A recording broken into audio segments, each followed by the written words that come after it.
Si le croyant regarde à lui, s'il se replie sur lui-même, quelle qu'en soit la raison, pression, obstacle, opposition, culte rendu à un Christ intérieur, s'il est préoccupé d'émotions et d'expériences intérieures, alors le courant du Saint-Esprit est bloqué. Il ne trouve pas d'issue pour s'épancher au dehors. L'union avec les autres membres ne peut s'établir, elle est interceptée. Une barrière invisible s'élève entre le chrétien et les autres membres du corps de Christ. Et l'esprit qui avait brisé les liens dont Satan l'avait lié et qui avait dominé sur l'âme et sur le corps s'affaisse à nouveau dans l'âme. Il est de nouveau emprisonné. Car pour rester libre, ouvert, il doit se tourner vers le Seigneur au ciel, assis à la droite de Dieu. Alors seulement, il peut recevoir et transmettre le Saint-Esprit. Ce courant de l'Esprit de Dieu dans l'esprit de l'homme porte sa propre marque.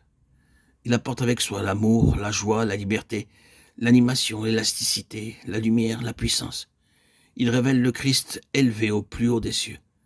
Révélation qui communique une joie indicible et glorieuse et donne le sentiment d'une communion intime avec le Seigneur.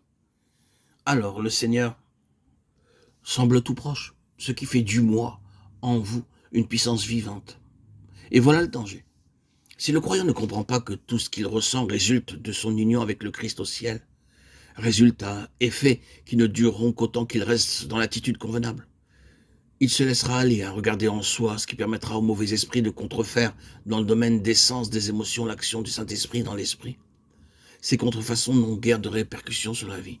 Elles ne dépassent pas la circonférence, l'âme et le corps.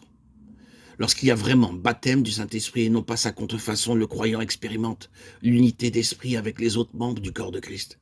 Il connaît la joie, la liberté d'expression. Il est revêtu de puissance. Son témoignage a des résultats tangibles, durables, dans la vie de ceux qui l'approchent. Il reçoit ce feu céleste qui anime, attise, embrase, fait étinceler l'esprit au service du Seigneur. Romains 12, 11. S'il y a contrefaçon, il arrive que les phénomènes ou expériences naturelles se produisent à l'instant même où quelques mauvais esprits s'affirment. Amertume, orgueil, présomption, jalousie, division. Et ceci prouve que les susdites expériences ne peuvent pas procéder de l'esprit, ou que l'esprit n'est plus en communion avec le Saint-Esprit, ou enfin que le Saint-Esprit ne peut plus faire croître les purs fruits de l'esprit. Ceci peut n'être que momentanément jusqu'à ce que l'esprit, retrouvant sa position normale, collabore à nouveau avec le Saint-Esprit. La contrefaçon est marquée par une incapacité totale à reconnaître ce qui est de l'Esprit de Dieu chez les autres, donc par le défaut d'union, par l'esprit de séparation, de division qui se fait jour immanquablement.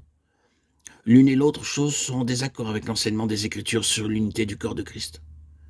1 Corinthiens 12 nous montre que le même esprit qui agit en chacun des membres fait régner entre eux l'harmonie.